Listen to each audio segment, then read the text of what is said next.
पूरा वैष्णो मंदिर का कलश यात्रा निकल रहा है अभी।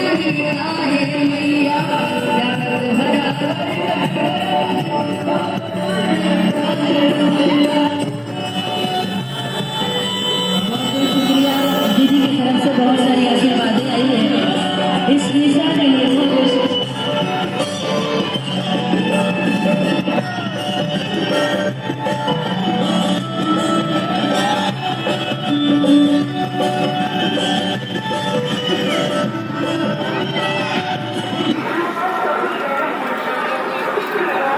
पूरा कलश यात्रा वैष्णो मंदिर माँ वैष्णवी दुर्गा मंदिर का ये कलश यात्रा जा रहा है अभी।